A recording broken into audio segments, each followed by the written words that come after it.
দক্ষিণ এশিয়ার ভূ-রাজনীতিতে এমন এক পরিবর্তনের সূচনা হতে যাচ্ছে যা শুধু বাংলাদেশের সীমান্ত নিরাপত্তা নয়, বরং পুরো অঞ্চলের কৌশলগত শক্তির ভারসাম্যকেই বদলে দিতে পারে। বহু দশক ধরে বাংলাদেশ ভারত সীমান্তের একটি পরিচিত এবং বিতর্কিত দৃশ্য ছিল ভারতের একতরফাভাবে নির্মিত কাঁটাতারের বিশাল বেড়া।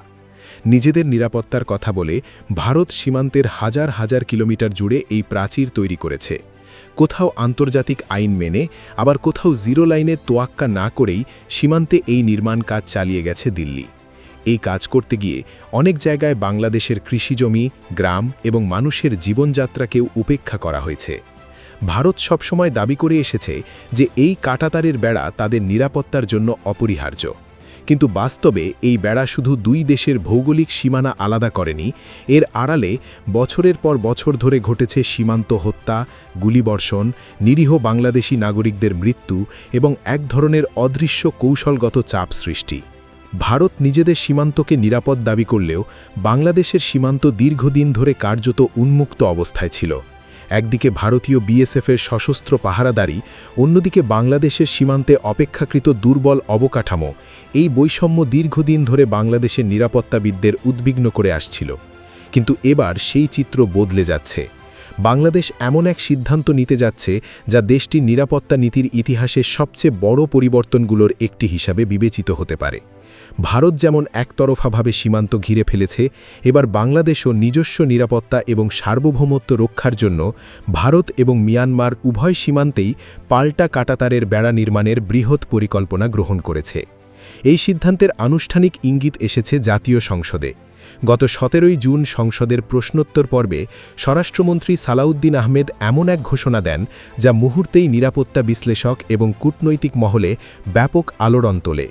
স্পিকার হাফিজ উদ্দিন আহমেদের সভাপতিত্বে অনুষ্ঠিত অধিবেশনে এক প্রশ্নের জবাবে তিনি স্পষ্টভাবে জানিয়ে দেন যে দেশের সার্বভৌমত্ব রক্ষা করা, অবৈধ অনুপ্রবেশ বন্ধ করা এবং সীমান্ত নিরাপত্তা শক্তিশালী করতে সরকার সীমান্ত জুড়ে প্রতিরক্ষা অবকাঠামো নির্মাণের বড় পরিকল্পনা হাতে নিয়েছে। এই ঘোষণাকে অনেকেই নতুন বাংলাদেশের জন্য এক শক্তিশালী এবং স্বাধীন পররাষ্ট্রনীতির প্রকাশ্য বহিঃপ্রকাশ হিসাবে দেখছেন। যারা দীর্ঘদিন ধরে বাংলাদেশের পররাষ্ট্রনীতিতে ভারতের প্রভাব নিয়ে উদ্বিগ্ন ছিলেন, তাদের কাছে এই ঘোষণা একটি নতুন অধ্যায়ের সূচনার বার্তা বহন করছে। এই সিদ্ধান্তের পেছনে সবচেয়ে বড় দুটি কারণ চিহ্নিত করা যাচ্ছে। প্রথমটি হল মিয়ানমার সীমান্তের ক্রমবর্ধমান অস্থিরতা এবং দ্বিতীয়টি হল সম্প্রতি ভারতের পুশ ইনের ঘটনাবলী।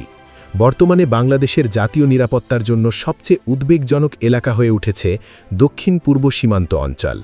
মিয়ানমারের অভ্যন্তরে চলমান ভয়াবহ গৃহযুদ্ধ, সামরিক জান্তা বাহিনী এবং আরাকান আর্মির মধ্যে তীব্র এবং দীর্ঘস্থায়ী সংঘর্ষ পুরো সীমান্ত পরিস্থিতিকে অত্যন্ত অস্থিতিশীল করে তুলেছে।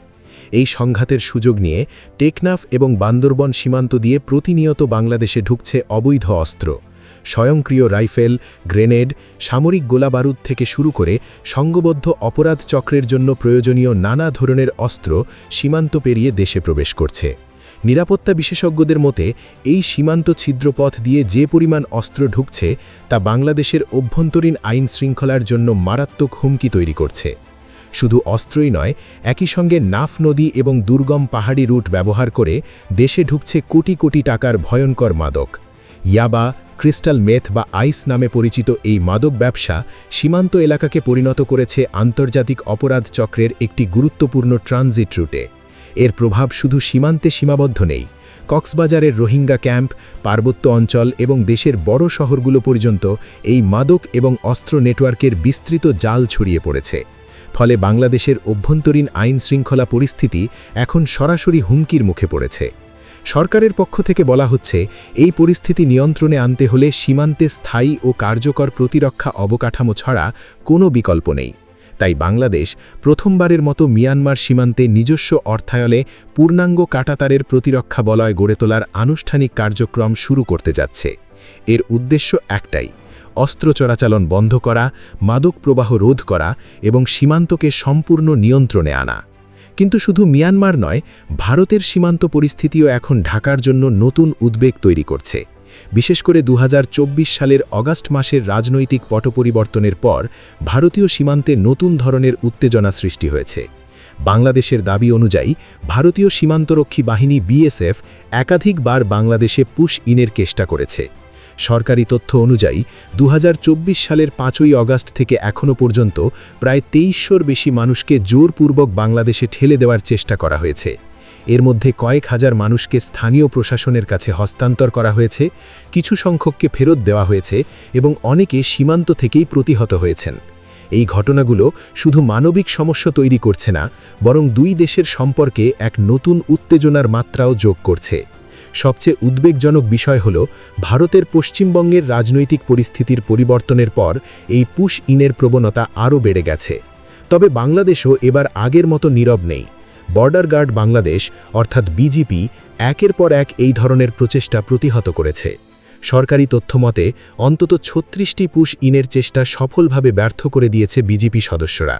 এই ঘটনাগুলো বাংলাদেশকে স্পষ্টভাবে বুঝিয়ে দিয়েছে যে শুধু প্রচলিত সীমান্ত পাহারাই যথেষ্ট নয়, সীমান্তকে এখন স্থায়ী অবকাঠামো দিয়ে সুরক্ষিত করতে হবে। ফলে ভারতের সঙ্গে থাকা ঝুঁকিপূর্ণ এবং সংবেদনশীল সীমান্ত পয়েন্টগুলো নতুনভাবে চিহ্নিত করা হচ্ছে এবং সেসব এলাকাতেও পাল্টা কাঁটাতারের প্রতিরক্ষা বলয় গড়ে তোলার পরিকল্পনা এখন গুরুত্বের সঙ্গে বিবেচনায় রয়েছে। অর্থাৎ এতদিন ভারত যেভাবে বাংলাদেশ সীমান্তে একতরফাভাবে কাঁটাতারের দেয়াল তুলে নিজেদের নিরাপদ রেখেছে, এবার বাংলাদেশও একই কৌশলে পাল্টা জবাব দিতে প্রস্তুত। এই পদক্ষেপটি কূটনৈতিক ভাষায় একটি স্পষ্ট বার্তা। এতদিন পর্যন্ত বাংলাদেশকে ভারতের সীমান্ত নীতির একটি একতরফা শিকার হিসাবে দেখা হতো, কিন্তু এবার বাংলাদেশ সেই অবস্থান থেকে বেরিয়ে এসে নিজেই উদ্যোক্তার ভূমিকায় অবতীর্ণ হচ্ছে। তবে শুধু কাঁটাতারের বেড়া নয়, সীমান্ত নিরাপত্তায় প্রযুক্তিগত বিপ্লব শুরু করেছে বাংলাদেশ।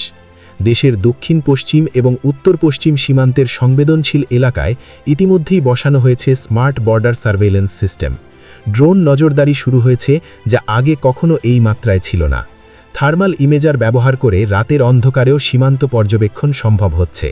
নাইট ভিশন ডিভাইস এবং সিসিটিভির মাধ্যমে 24 ঘন্টা নজরদারি জোরদার করা হয়েছে। দুর্গম পাহাড়ি এলাকায় বিজিপির দ্রুত চলাচল নিশ্চিত করতে নির্মাণ করা হচ্ছে বিশেষ বর্ডার রোড।